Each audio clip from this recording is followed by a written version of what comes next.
Bonjour à tous, je suis André Zaplak, je suis professeur à Audencia et je suis également directeur de la recherche dans cette école. Donc j'ai le plaisir d'être avec vous cet après-midi pour vous présenter effectivement un peu plus en détail les référentiels partagés pour la RSE qu'on a élaboré il y a 2 ans maintenant avec les différentes parties prenantes du territoire, essentiellement en pensant à des entreprises, mais on s'est tout de suite dit qu'il faudrait que ce type de référentiel puisse aussi être utilisé par d'autres types d'organismes et évidemment en particulier les organismes de formation.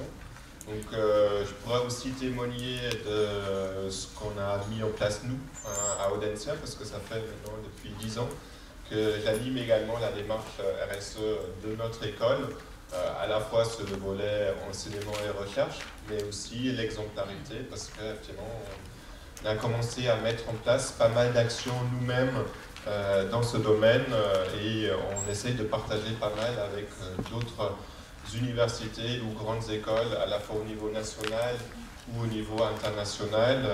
Et si vous avez des questions, je pourrais évidemment aussi revenir sur ces exemples concrets pour traduire effectivement ces engagements. Donc il y a 2 ans, 2 ans et demi, on avait fait un constat au sein de la région.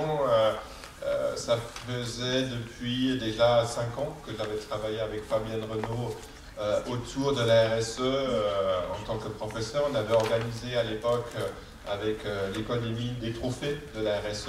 J'ai vu cet après-midi certains qui étaient candidats à ces trophées. Donc on avait identifié des entreprises sur le territoire qui avaient engagé des démarches RSE. Et par ailleurs, les uns et les autres, on avait vu effectivement qu'on avait sur le territoire la chance d'avoir beaucoup d'acteurs qui sont engagés dans ce type de démarche, à la fois au niveau des entreprises et au niveau des autres parties prenantes.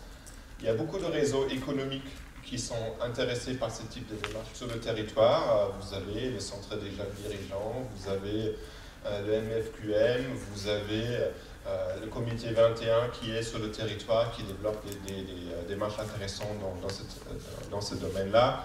FAS, IMS, Entreprendre. Vous avez aussi des organisations syndicales qui s'y intéressent, notamment la CFDT, la CFE, CGC, qui est aussi fortement engagée sur le territoire dans ce domaine-là.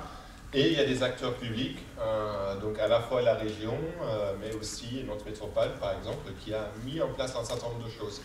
Donc ça, c'est quelque chose qui est un atout qu'on avait constaté à l'époque. Le petit inconvénient, le corollaire en fait de cette multiplicité des acteurs et des actions, c'était que ce n'était pas toujours très bien coordonné.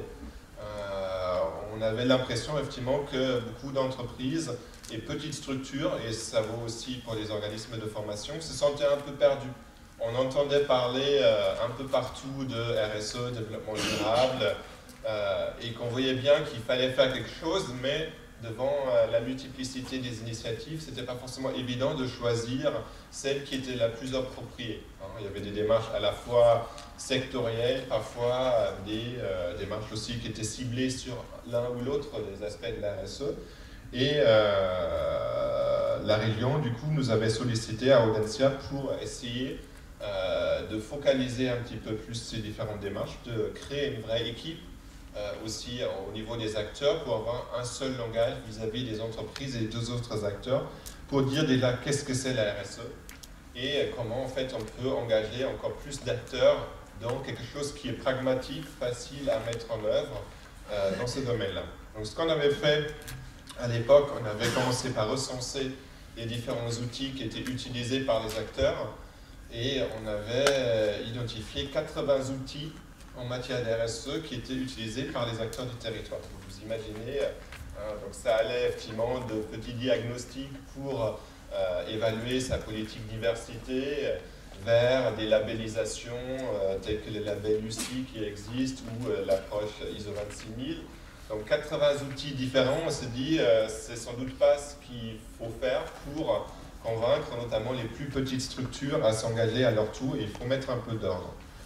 Donc on a essayé d'identifier si dans ces 80 outils actuellement utilisés, il n'y avait pas un certain nombre de principes communs parce qu'ils parlent quand même tous de RSE avec des angles, avec des mots parfois un peu différents. Et on a effectivement pu identifier un certain nombre de principes communs.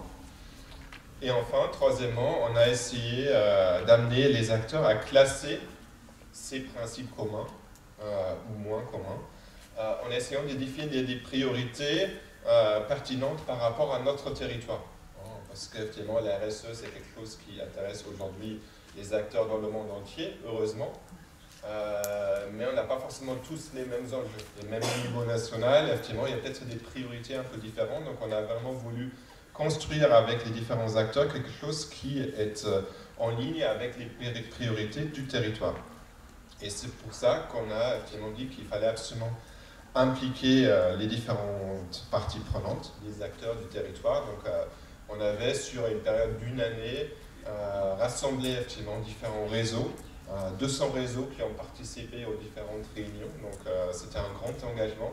Ce n'étaient pas des entreprises individuelles, c'était à chaque fois que des réseaux économiques dans le domaine social, dans le domaine environnemental, privé ou public, qui ont participé à nos différents travaux. Et donc l'engagement en plus c'est pas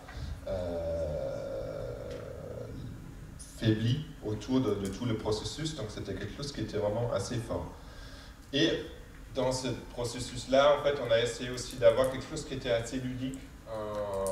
Notamment, on avait créé un jeu de cartes avec les différents outils. Donc, on avait matérialisé effectivement les 80 outils en essayant de les découper en différents principes d'action. Donc, on avait des tas de cartes effectivement très très impressionnantes pour montrer vraiment aux acteurs qu'il fallait créer un peu plus d'ordre et plus de synergie dans ce domaine-là. Et donc le résultat de ce travail, comme a dit ce matin Fabienne Renaud, c'est effectivement de dire que ici, sur le territoire, les acteurs considèrent que la responsabilité sociétale des entreprises, déjà en termes de vocabulaire, c'était pas évident en fait qu'on pouvait se mettre d'accord sur ce point-là.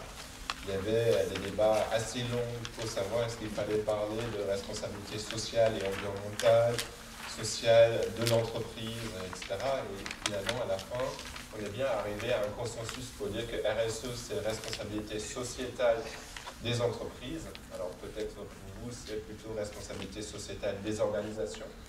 Mais la S, c'est bien sociétal. Et le sociétal, ça se décline en 5 domaines. Le social, l'environnemental, l'économie, le territoire et la gouvernance. Ça aussi, c'était un choix assez fort du territoire. Il y avait notamment des débats sur la dimension économique. Est-ce qu'il fallait qu'on intègre la dimension économique ou non dans la notion de responsabilité sociétale des entreprises? Mais il y a eu un consensus assez large autour de l'importance, effectivement, notamment quand il s'agit d'entreprises, de bien expliquer que la performance économique, ça fait entièrement partie de la responsabilité sociétale. Une entreprise ou un organisme de formation qui ne sera pas performant économiquement aura du mal, en fait, dans la durée, effectivement, à poursuivre une politique sociale et environnementale ambitieuse. Il faut bien, effectivement, que ça se renforce dans ce domaine-là. On a rajouté un domaine qu'on ne voit pas toujours, qui est le territoire, le lien avec les territoires, donc effectivement, en encadrant effectivement ce processus avec les différentes parties prenantes, c'est vraiment ressorti qu'il fallait quelque chose qui soit spécifique à notre territoire. Et l'idée, c'était notamment de dire que des grandes entreprises dont le siège effectivement est éloigné devaient aussi essayer de construire des liens avec les différents acteurs du territoire et contribuer au développement du territoire. Donc je vais détailler un petit peu plus, et vous avez de toute façon des éléments aussi dans votre dossier pour décliner ça. Mais c'était un choix assez important de dire qu'il y a 5 domaines et que les 5 domaines sont également importants. Quand vous prenez effectivement l'ISO 26000 ou le label UCI ou d'autres référentiels en matière de RSE, vous retrouvez grosso modo ces différentes familles, mais on ne leur accorde pas forcément toujours la même importance. Vous pouvez avoir plus de principes sur l'environnemental en général que sur le social, plus sur le social que sur l'économique, etc. Nous, les parties prenantes du territoire, nous ont dit il faut être simple et il faut surtout dire que voilà, il y a 5 éléments qui sont également importants. Et c'est pour ça qu'on a décidé dans ce référentiel effectivement de traduire chacun de ces 5 domaines par 3 principes d'action prioritaires qui sont à la fois très importants sur le territoire et accessibles à tout type d'entreprise ou d'organisation sur le territoire. Donc, quand vous regardez effectivement dans vos documents, vous voyez que dans le domaine social, par exemple, il s'agit effectivement de favoriser le bien-être et la qualité de vie au travail.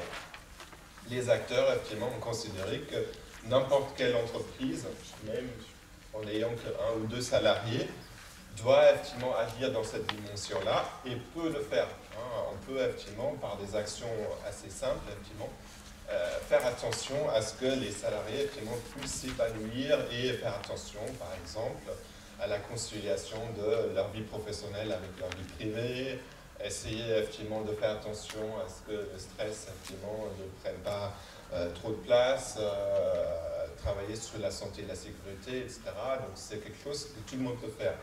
Deuxième domaine, deuxième exemple dans le domaine social, c'est la formation de tous les salariés. Donc là, on est au cœur de notre activité. Là aussi, c'était quelque chose qui était fort, de dire qu'effectivement, les entreprises doivent effectivement s'assurer à ce que tous leurs salariés effectivement soient formés, adaptés à l'évolution des compétences. On pourrait se dire que c'est déjà dans la loi, mais l'idée c'était qu'il fallait parfois aller au-delà de la loi et bien s'assurer effectivement que les actions de formation touchent tous les salariés de l'entreprise et non pas uniquement les cadres ou les hommes ou d'autres catégories favorisées.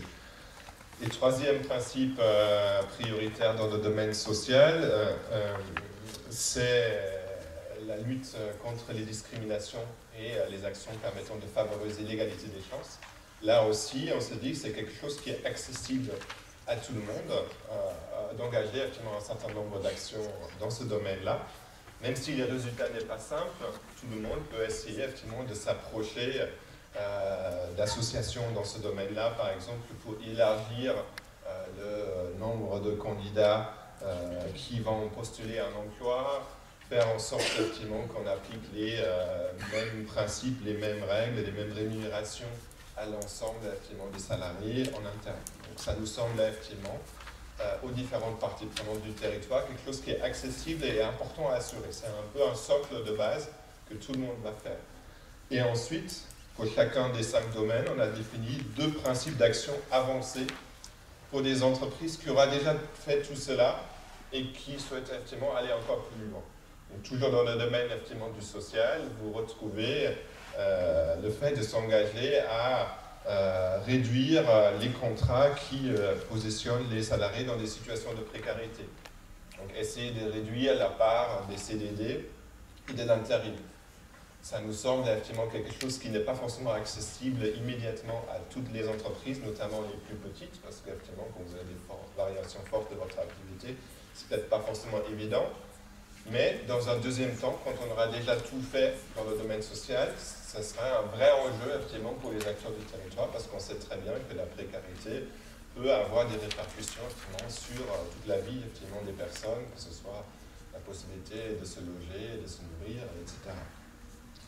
Et deuxième principe d'action avancée dans le domaine social, c'est le fait de s'intéresser effectivement au respect des droits de l'homme dans toute la chaîne de sous-traitance. Donc là aussi, évidemment, c'est important, mais on se dit que là aussi, une TPE, une petite PME, aura peut-être plus de mal effectivement à vérifier vraiment ce qui se passe dans les sites de production de ses fournisseurs. Quand vous êtes une grande entreprise, vous avez des moyens effectivement de demander à vos fournisseurs effectivement des preuves garantissant que les droits de l'homme soient vraiment respectés. C'est un peu plus compliqué peut-être effectivement pour les petites entreprises.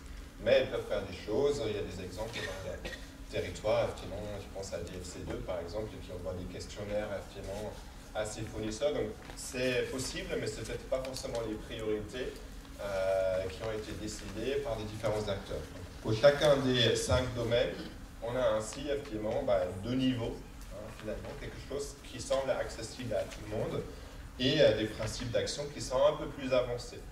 Voilà l'état d'esprit. Alors ensuite, on se dit effectivement qu'une fois qu'on a défini ce référentiel, comment il va être utilisé? Alors il y a tout un engagement effectivement du côté du conseil régional à utiliser effectivement ce référentiel.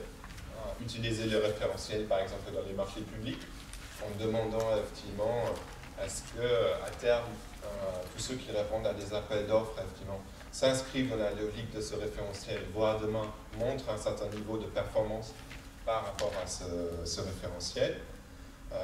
Il y a la politique d'aide qui est mise en œuvre par la région également, en disant effectivement si la région va aider les entreprises à passer des périodes plus difficiles, on pourra aussi demander en retour effectivement est-ce qu'il y a un engagement qui soit en lien avec le référentiel RSE, avec peut-être des engagements précis d'atteindre un certain niveau, par exemple de respecter au moins tous les principes d'action prioritaire dans ce domaine-là.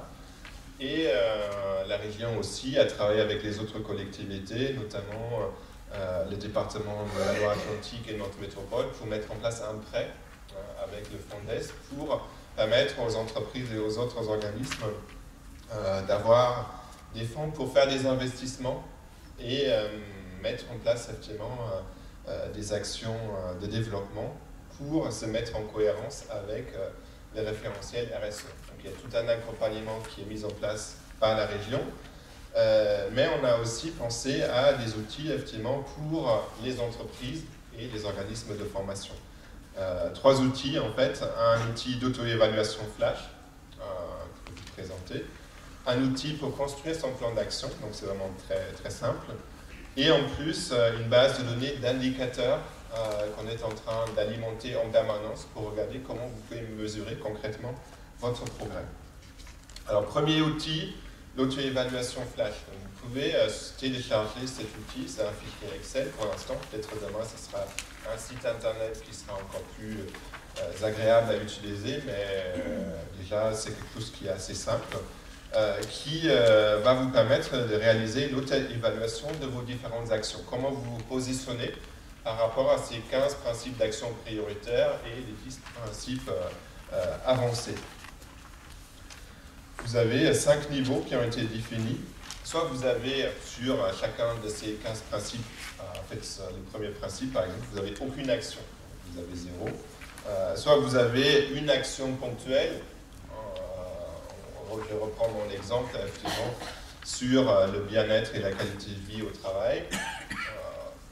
Il y a quand même beaucoup d'entreprises aujourd'hui qui ont mis en place au moins une action dans ce domaine-là. Donc ils sont peut-être au premier niveau.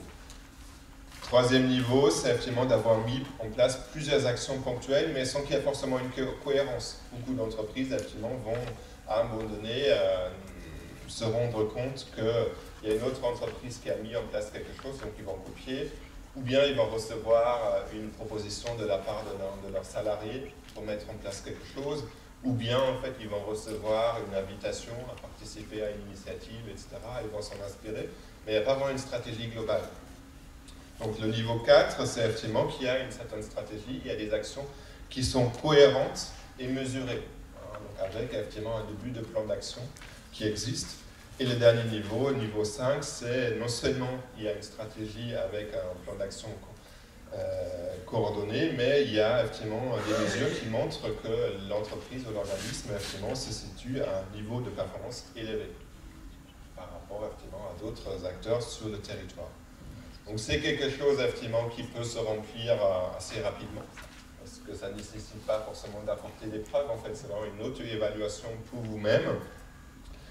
Et ça va permettre effectivement d'avoir effectivement une visualisation des résultats. Vous avez en fait une toile d'araignée qui va s'afficher automatiquement en remplissant effectivement les différents niveaux et qui va vous montrer vos points forts sur les 25 principes, et vous allez peut-être identifier très rapidement que c'est peut-être dans le domaine environnemental que vous avez le plus de progrès à faire, alors que peut-être dans le domaine économique, vous êtes déjà assez bien avancé. Donc ça va vous permettre effectivement de fixer des priorités, et le même outil, sur la dernière page, va aussi du coup vous indiquer quelques idées où vous pouvez vous trouver des soutiens afin de faire des progrès sur les axes dans lesquels vous êtes moins bien.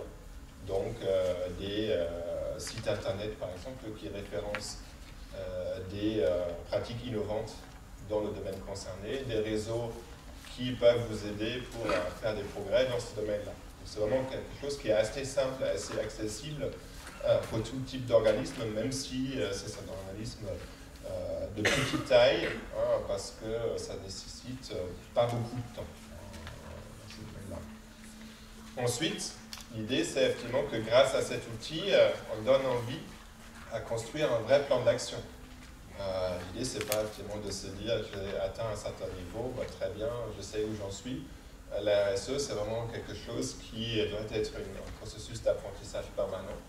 Il faut toujours essayer de progresser. C'est rare effectivement de trouver des entreprises qui seraient au meilleur niveau sur les 15 principes d'action prioritaires et les 10 actions avancées. Donc, c'est important à un moment donné de construire un plan d'action. Donc là aussi, on a fait quelque chose qui est assez simple. Vous avez l'exemple aussi dans vos documents. Vous pouvez les télécharger en format également Excel, où l'idée, c'est effectivement de définir des objectifs sur les différents principes d'action.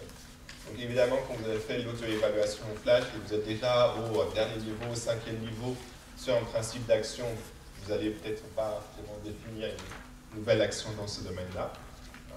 Vous avez peut-être juste pour objectif de maintenir votre niveau, ce qui est déjà facilement que ça, puisque parfois, effectivement, on peut avoir des bons niveaux de performance et après, effectivement, régresser. Donc, vous définissez un objectif pour chacun des 15 principes d'action et éventuellement les 10 actions avancées. Vous précisez votre calendrier.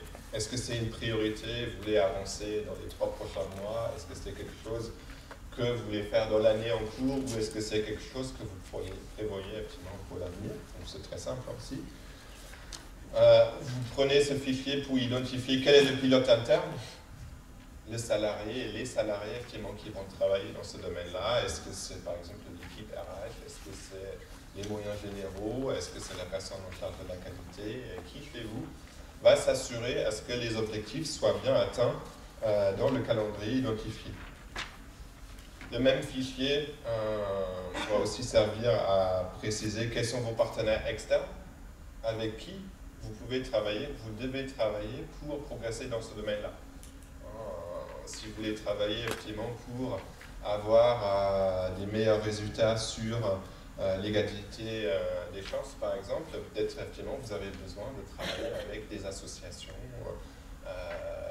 par exemple dans le domaine du handicap, effectivement pour mieux diffuser vos offres d'emploi, pour essayer d'accompagner les salariés à faire reconnaître le handicap et les accompagner plus tard. Peut-être parfois vous avez besoin d'un partenaire financier.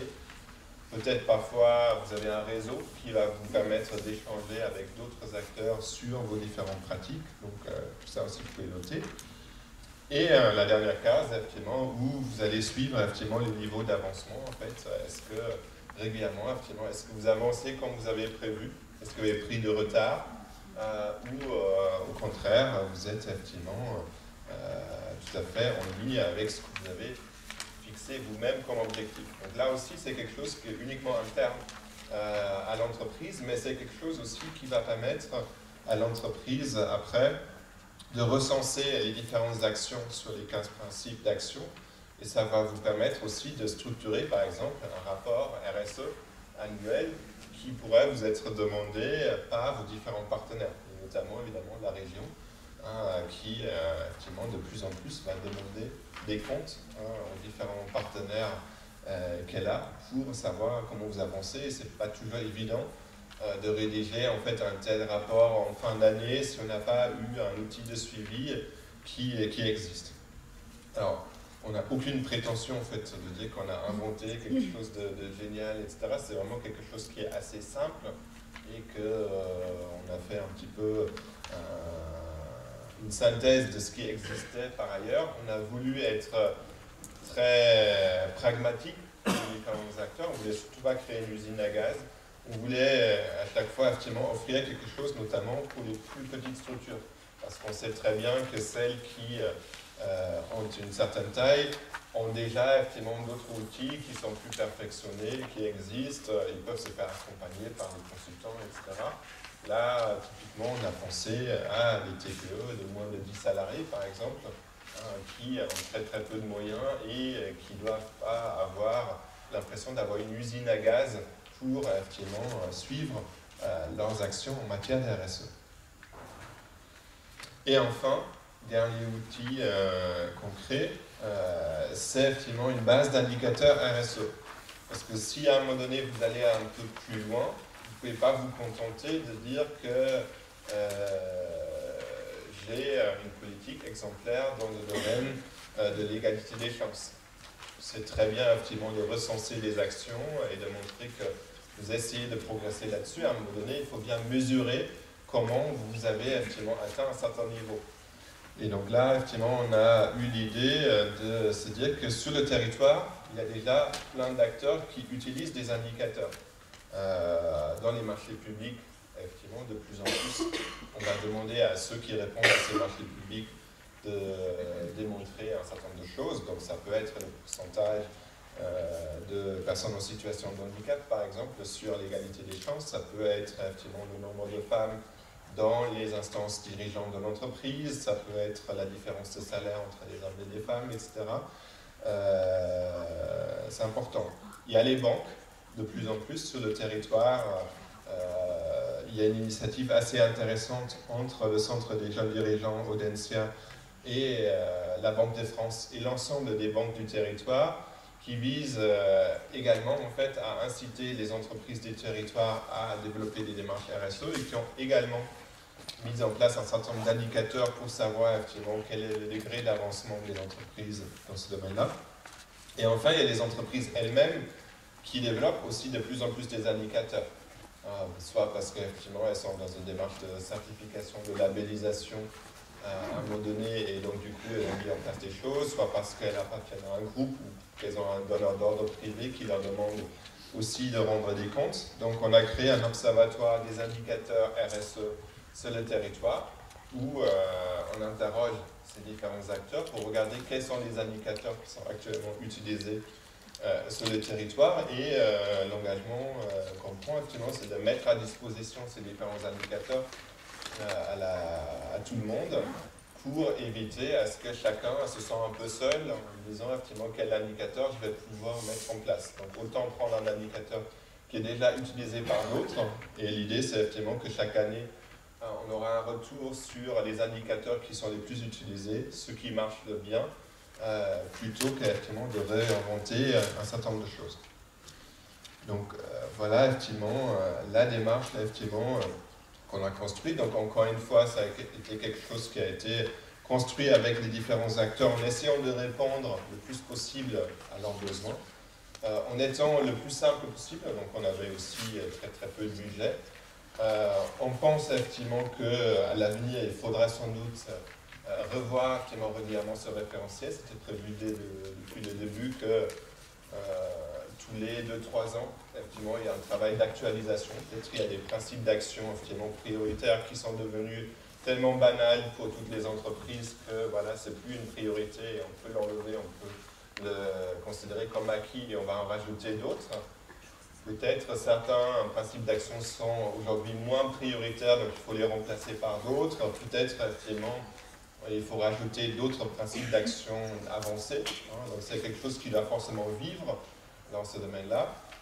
Et pour les outils visant à aider à la mise en œuvre, là aussi, donc on a fait une première version effectivement avec des documents qui sont téléchargeables en fichier Excel parce que c'est ce qui coûtait le moins cher. Peut-être demain, il y aura effectivement un site internet qui permettra effectivement de remplir directement en ligne et de suivre aussi du coup les choses et de se comparer à d'autres entreprises.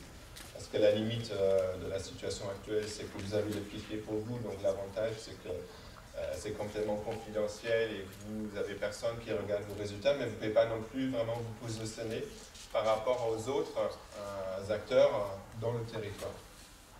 Mais ça risque effectivement d'évoluer. Donc voilà ce que j'avais prévu effectivement comme présentation. Vous avez effectivement dans vos documents un descriptif effectivement plus détaillé avec effectivement notamment les 15 principes d'action prioritaires et les 10 principes d'action avancés. Vous avez surtout la référence du site internet sur lequel vous pouvez télécharger ces différents outils. Je propose qu'on utilise le reste du temps peut-être pour un échange si vous avez des questions précises sur le référentiel, sur un certain nombre de principes d'action, sur la façon dont ça peut se mettre en œuvre ou plus concrètement sur la façon dont ça peut s'appliquer à des organismes de formation Mais là aussi, finalement, nous, à Audencia, on utilise ce type de référentiel et on a structuré nous-mêmes effectivement notre démarche en essayant en fait de tester notre propre niveau par rapport à ces principes d'action.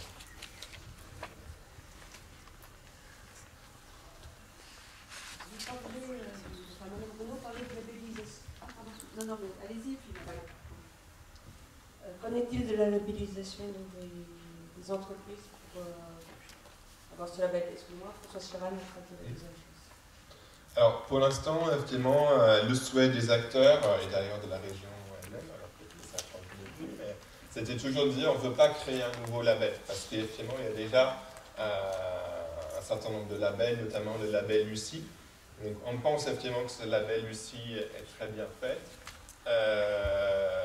C'est peut-être pas accessible à tout le monde, notamment aux entreprises les plus petites. Et on considère que l'objectif, c'est pas forcément d'avoir quelques champions en matière de RSE sur les territoires. On a plutôt la chance d'avoir plus d'entreprises labellisées que toutes les autres régions de France, ce qui est déjà très très bien. Si il peut y en avoir encore d'autres, ce sera très bien, mais ce qui nous intéresse surtout, c'est l'ensemble des entreprises sur le territoire et des petits organismes. Et c'est difficile de penser que demain, celles-ci vont pouvoir aboutir à un vrai label. En plus, si on parle de label, il y a des coûts qui sont forcément aussi impliqués, parce qu'il y a une évaluation et des auditeurs à un moment donné qui vont venir. Donc l'idée, c'est plutôt d'avoir un outil complémentaire qui est complètement gratuit, qui est accessible à tout le monde pour faire monter effectivement le niveau de compétence de tout le monde. Si après, on donne envie à certains parmi ces entreprises-là d'aller encore un peu plus loin et d'aller à la prochaine étape et de se faire labelliser, très bien. Mais après, on peut discuter si ça, c'est encore le rôle des collectivités aussi, effectivement, d'aller vraiment vers une labellisation. Donc l'idée, c'est plutôt d'amener les entreprises à construire leur plan d'action pour progresser et d'être capables surtout de prouver qu'effectivement, elles ont progressé et atteint un certain niveau avec la base d'indicateurs. Oui, une question très pratique et opérationnelle. Quelle articulation peut-on faire donc entre une démarche RSE et une certification qualité, avec le risque, si vous voulez, d'empiler en fait ces deux démarches? Donc comment trouver des cohérences et puis pour ne pas se superposer ces deux démarches? Oui, c'est évidemment très important que les deux démarches puissent s'articuler. Ça peut être déjà facilité en confiant à la même personne de suivre les deux démarches. Ici, on peut penser que ça va charger la personne qui est en charge de la qualité d'un autre dossier, mais peut-être aussi en termes de cohérence, ça peut simplifier les choses. Vous allez trouver dans la démarche qualité plusieurs des éléments qu'on va retrouver ici. D'une façon générale, quand vous lisez effectivement les 15 principes d'action prioritaires, vous allez voir qu'il y a déjà beaucoup de choses qui sont déjà faites par les différents organismes et par les entreprises. Et c'était volontaire, effectivement. On avait aussi une volonté pédagogique pour dire effectivement aux acteurs, vous avez déjà sans doute des actions qui rentrent dans le label RSE et qui peuvent effectivement constituer des briques. L'important, c'est quand même de donner une cohérence d'ensemble et de montrer effectivement que tout ça, ça va faire sens. Alors, il y a beaucoup de transversalité, comme dans la démarche qualité, et il s'agit effectivement de coordonner l'ensemble des différentes choses. Et donc après, ça dépend exactement de la démarche que vous avez mis en place déjà, mais essayez de voir tout de suite si vous ne pouvez pas, effectivement, ne serait-ce que mettre face à face les principes d'action dans lesquels vous êtes engagé pour la démarche qualité et ceux dans la démarche RSE, pour voir effectivement s'il y a déjà un certain nombre de ces éléments-là qui cochent les deux, je dirais, et de voir quels sont les éléments qu'il faut ajouter en plus. Bonjour, est-ce que vous faites une distinction entre Agenda 21 et RSE? C'est laquelle? Pas forcément, c'est une question de vocabulaire. En fait. C'est un peu la même question comme le développement durable et la RSE. Effectivement, c'est vrai que souvent on dit que le développement durable, c'est le concept plus général. Et dès que ça s'applique effectivement aux entreprises, on parle des RSE. C'est la contribution des entreprises au développement durable.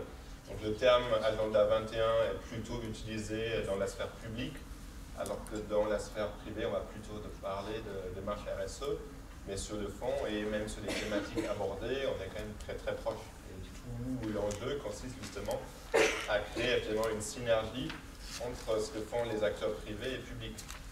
Et donc, notamment aussi pour la région, l'important c'est que l'agenda 21 de la région soit bien effectivement en ligne avec les principes du référentiel RSE demandés aux entreprises, parce que sinon, à un moment donné, on va manquer de cohérence.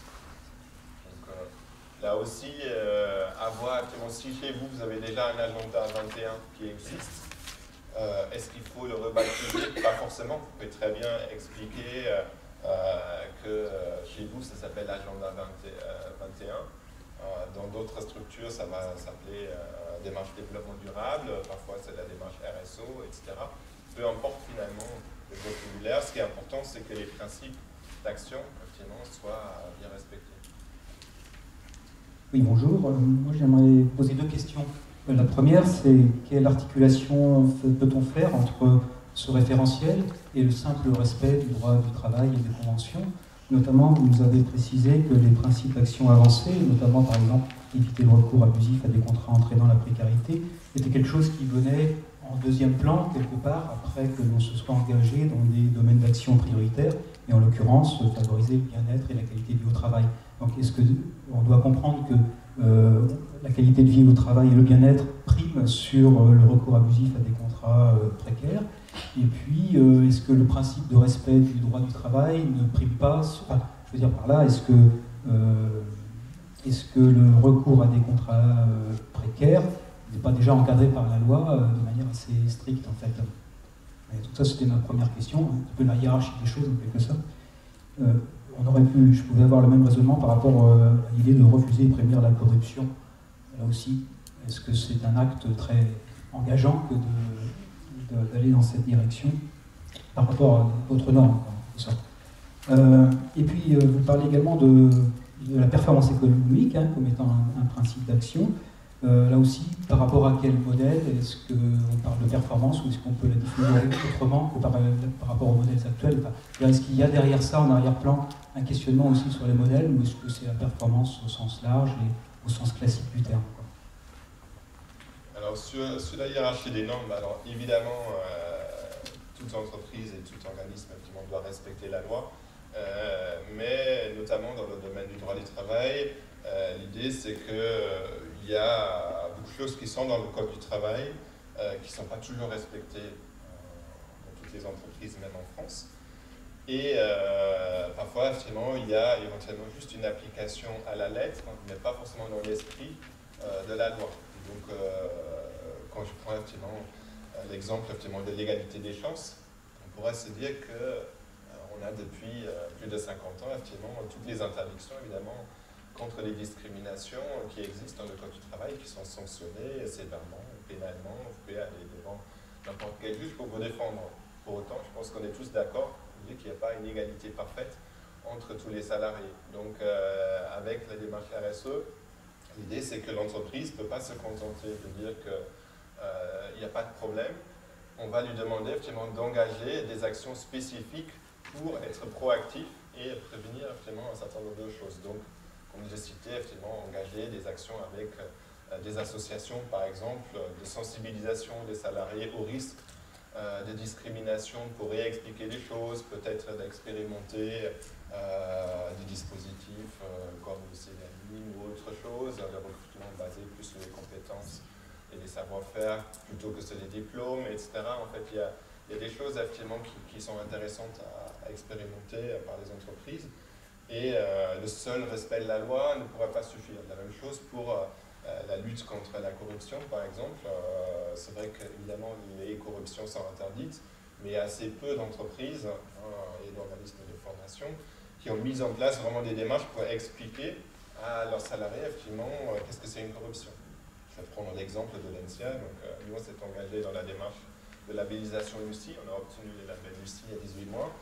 Et un des principes d'action sur lesquels on avait le moins avancé, c'était justement la corruption, tout simplement, parce qu'on ne s'était jamais posé la question, en fait.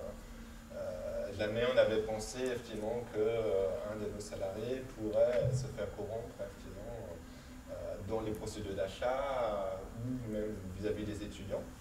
Mais les auditeurs nous ont dit, mais est-ce que vous êtes vraiment sûr? Et c'est vrai qu'on n'était pas forcément, on n'a pas forcément expliqué. Est-ce que vous pouvez accepter un cadeau de la part d'un fournisseur? Si oui, jusqu'à quel montant? Qu'est-ce qui se passe si on a un parent d'élève qui va faire un don à l'école? Est-ce qu'on est vraiment sûr qu'il y a des procédures très très claires? Donc l'idée, c'était déjà effectivement de formaliser, de rappeler à tous les salariés effectivement qu'il y a des règles précises, puisqu'on ne peut pas être sûr effectivement que ce soit le cas. Sur la précarité également, en fait, évidemment, il y a des règles relativement strictes, encore que, en fait, je pense qu'on voit tous aussi que dans le droit du travail français, c'est quand même assez simple, effectivement, d'utiliser les CDD, même si c'est parfois à la limite de la loi. Et donc l'idée, c'était de dire qu'une PME devrait effectivement réfléchir à la manière d'utiliser plutôt des CDI plutôt que plusieurs CDD qu'on enchaîne par exemple. Mais on sait très bien que c'est une pratique qui est assez courante, même dans le secteur public et parfois dans le secteur de la formation. Et donc est-ce qu'il n'y a pas des démarches à engager pour essayer d'aller au-delà du strict respect de la loi pour progresser? Donc ça, c'est quelque chose qui est important. Alors, sur la question concernant la performance économique, on n'a pas voulu rentrer dans un débat effectivement sur les modèles économiques. On a fait ça en fait, d'une façon assez consensuelle. Il y a d'autres démarches sur le territoire d'ailleurs qui fonctionnent. En fait, il y a une compte effectivement qui est ici et c'est très pertinent. Mais on n'a pas voulu effectivement trop rentrer dans ce débat-là pour être capable de parler au plus grand nombre, notamment en fait à beaucoup de PME, de TPE, et ne pas, pour être très franc, en fait, ne pas leur faire peur. L'idée, c'était de dire que si on va dans quelque chose qui va expliquer aux entreprises qu'il y a peut-être d'autres objectifs en fait, que la performance économique classique qu'ils connaissent, c'est peut-être pas forcément évident. Si on arrive par contre à leur dire qu'en agissant sur votre responsabilité sociale, environnementale, territoriale, et si vous revoyez la gouvernance, vous pouvez accroître votre performance économique, c'est quelque chose qui est plus entendable. Et peut-être quelque chose qui va attirer plus d'acteurs dans la démarche que si on dit il faut changer tout le modèle économique. Après, c'est comme un peu partout, il y a différentes stratégies qui sont à mon avis plutôt complémentaires et qui vont tous vers le même objectif en fait. À un moment donné, c'est intéressant en fait, de voir comment on peut convaincre différents acteurs avec différents types d'arguments. Donc, Myrick Dumont. Pour rebondir sur ce que disait monsieur sur les contrats de travail, je pense que dans le monde de la formation, pour découvrir ce monde, parce que je travaille pour des organismes de formation, et j'ai l'impression que le CDD d'usage, c'est pas un problème de l'organisme de formation, mais c'est plutôt de la personne qui veut maintenir son CDD et qui ne veut pas faire un contrat de prestation. Donc ça, gérer pour les établissements, c'est pas évident, surtout avec la réforme de l'imposteur. Et que pour les organismes de formation, la contrainte des CDD pour la démarche RSE va être assez compliquée à gérer parce que la conformité au Code du travail n'y est pas. Mais pas de la volonté des organismes, mais plutôt des personnes qui travaillent pour les organismes. Donc là, il faut aussi voir comment on sensibilise sur un territoire les formateurs experts qui cumulent les contrats et qui mettent dans des situations délicates les centres de formation. Parce que là, c'est compliqué. Et vous parliez, c'était une remarque, et vous parliez de la RSE dans la recherche, je vous en tiens. Comment vous êtes pris pour, sur l'aspect recherche, mettre en place la démarche RSE? Alors sur la recherche, effectivement, il y a à la fois effectivement, la recherche sur la RSE, donc c'est vrai que on a plutôt la chance parce qu'effectivement ça fait depuis 10 ans qu'on travaille dans ce domaine-là, qu'on a pu convaincre beaucoup de nos profs permanents effectivement à s'engager dans ce type de recherche. Donc on a fait du coup à l'occasion de 10 ans en fait un bilan et on a regardé quel est le nombre de profs qui ont fait au moins une contribution intellectuelle, donc une publication d'articles, une communication dans un congrès liée à la RSE. Et on a atteint 40% de nos profs au cours des 3 dernières années. Donc, ce qui est un chiffre dont on est assez fier. Donc ça se traduit à la fois par des recherches en finance sur le lien justement entre RSE et performance financière, en marketing sur c'est quoi un marketing responsable, c'est quoi effectivement l'impact des différents labels qui existent, est-ce que ça convainc les consommateurs ou pas. Ça se traduit en comptabilité pour nous avec des professeurs qui travaillent sur les indicateurs pour mesurer la performance RSE. Ça se traduit en management de ressources humaines, sur les recherches, sur la diversité, etc. Donc il y a tous ces éléments-là. Et après, il y a l'autre volet qui est plutôt qu'est-ce qu'une recherche responsable, où là, on a travaillé beaucoup sur la diffusion des résultats de nos recherches d'une façon générale sur la RSE et autre chose. Donc, par exemple, nous, on est très engagés dans les archives ouvertes, en disant que toutes les recherches qu'on produit, même si c'est des recherches qui sont financées d'ailleurs par des acteurs privés, elles sont toujours mises à disposition de la société gratuitement. En fait, on a créé un portail AL sur le site du CNRS où toutes les publications de nos profs effectivement sont déposées. Et par ailleurs, on investit beaucoup dans la vulgarisation des résultats de la recherche, parce que les recherches académiques ne sont pas toujours très accessibles pour les entreprises et les acteurs du territoire. Donc on a développé toute une démarche qu'on appelle R&D, Research and Business, avec tout un outillage un peu décalé, avec des bandes dessinées, des émissions de télé, des émissions radio, où on explique aux entreprises à quoi servent les recherches faites par nos profs. Donc ça, c'est effectivement l'autre volet. Après, sur la précarité, pour rebondir juste là-dessus, effectivement, c'est vrai qu'il y a des outils qui sont intéressants, comme les groupements d'employeurs, par exemple. Je prends un exemple sur le nettoyage, qui peut aussi nous concerner. Donc, il y a une grande démarche effectivement, qui est engagée au niveau de notre métropole, par exemple, c'est le nettoyage en journée, qui permet effectivement d'améliorer très très sensiblement les conditions de travail et aussi la précarité effectivement, des personnes qui vont faire le nettoyage en fait, dans nos organismes. Alors c'est pas évident, parce que c'est vrai que parfois c'est mieux de les faire venir tôt le matin ou très tard le soir, mais ça crée non seulement des conditions de travail assez compliquées pour ces gens-là, mais aussi parfois la précarité, parce qu'effectivement ça ne permet pas de pérenniser des contrats, alors que parfois en s'organisant différemment, en disant que du coup effectivement, on va faire venir les gens en journée, on améliore la qualité de la prestation, parce que du coup les gens sont là de façon plus stable, ça permet peut-être d'avoir moins de personnes, mais de leur offrir des contrats plus longs et donc du coup de leur donner aussi envie de s'engager durablement, de transformer peut-être un certain nombre de CDD en CDI.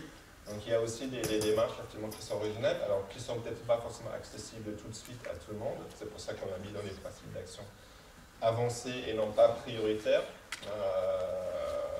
Mais effectivement, là aussi, il y a des actions qui existent. Mais dans le domaine de la formation, le groupement d'employeurs, c'est aussi reconnaître officiellement une certaine hypocrisie de partage des formateurs sur les territoires. Oui. Parce que ça veut dire aussi que les cours n'est pas forcément adapté à la politique de l'établissement, mais que finalement, c'est l'un des éducations pôle et qui va c'est ce qui est bloquant pour créer le groupement d'employeurs, parce que c'est des réflexions qui sont... Oui, c'est pas simple. C'est pour ça, effectivement, la preuve, effectivement, on s'est dit, voilà, il faudra agir là-dessus. Et en fonction de chaque secteur aussi, c'est sans doute différent. Et comme vous avez dit aussi, il peut y avoir aussi la volonté, parfois, de certaines personnes, effectivement, de ne pas chercher forcément un CDI, mais aussi d'avoir, effectivement, la possibilité d'intervenir comme ça et de tirer aussi des avantages. Mais